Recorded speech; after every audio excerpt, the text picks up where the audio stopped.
refers to the need to address the issues that arise out of cases like the Debenhams situation, and indeed to protect workers who've been impacted during COVID. Now, earlier on, Taoiseach, you effectively refused to answer the question Deputy Barry put to you, which, by the way, comes direct from the shop stewards, and they want to know your answer on this, because it's very important facing into the next number of weeks.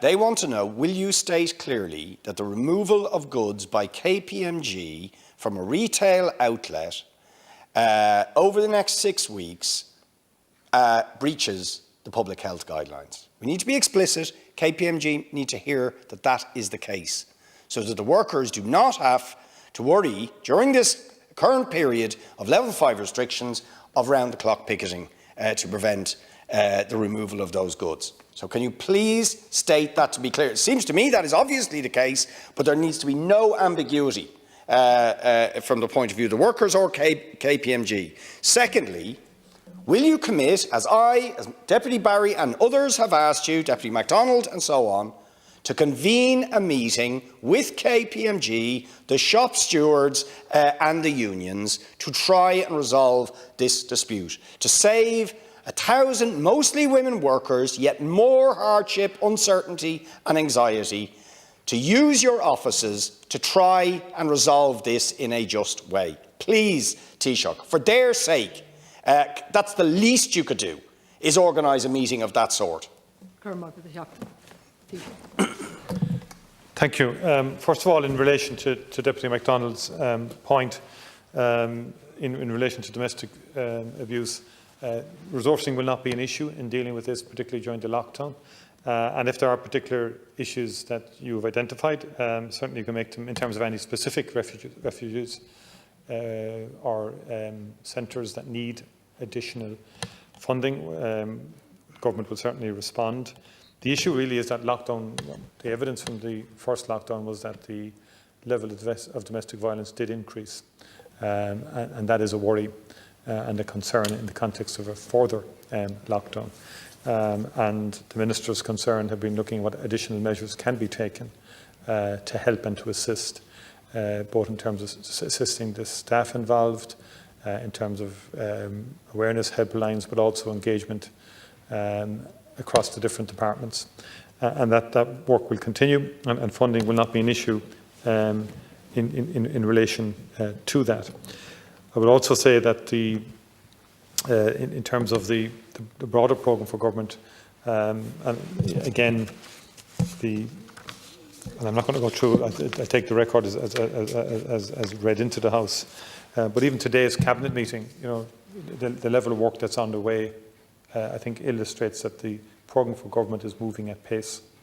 The Marine Development Bill was before the Cabinet today, which will help to unleash a lot of economic development. It still needs a lot of legislation, but the heads essentially were agreed today. The Land Development Agency Bill, in terms of housing, was agreed today. And a lot of work still in terms of getting it, but our aim is to get it published before the end of the year and through the House. The Electoral Reform Bill, dealing with the establishment of an Electoral Commission, through Cabinet today. Erasmus for students in Northern Ireland, notwithstanding what may happen in Brexit. If there's a Brexit agreement, UK students may be able to avail of Erasmus programmes, and then if it doesn't, that would leave Irish citizens in the North in jeopardy.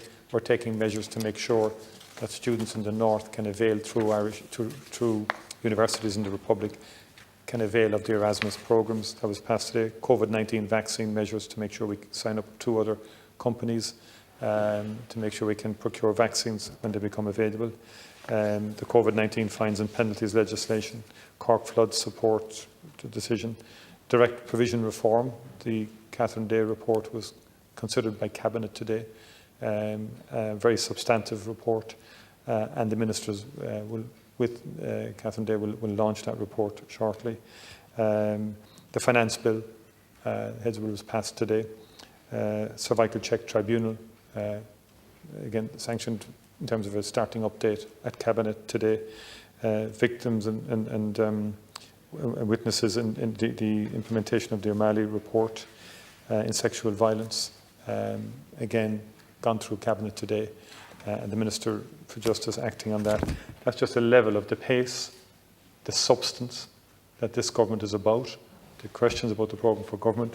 In 4 months, the quality and substance of the legislation, I think, is without precedent from what I can see in such a short period of time. The major issues we've dealt with economically, financially, health, have been very, very substantial, and we intend to continue with that pace. In relation to Debenhams, I spoke to a shop steward this morning, and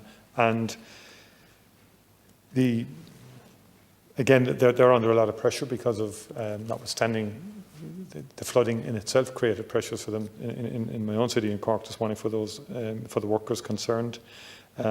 In my view, I would see what I can do in terms of if we can facilitate a meeting between the KPMG and the shop stewards. But I know Mandate have been working, and I don't want to, overtake Mandate's role, role in this. They've been leading on behalf of the workers, along with ICTU, and if that's possible. But again, I think the issue in terms of the application of level 5, that level 5 is clear. There's essential workers listed as to what is exempt and what is allowed. And I think in my view, this is a very, very difficult situation. It's a liquidation situation. Government provides ordinary statutory redundancy. The capacity to go over and above that opens up a whole new chapter in terms of how the state intervenes in future liquidations, and that's an issue.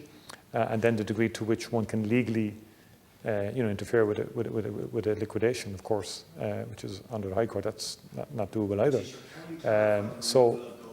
Is not compliant. Well, I mean, I don't have I can't hear. I'm not going to start listing as Taoiseach what's in and what's out. That's not something I'm going to engage in until government makes those decisions. Retail. But that non-essential retail is not part of level 5.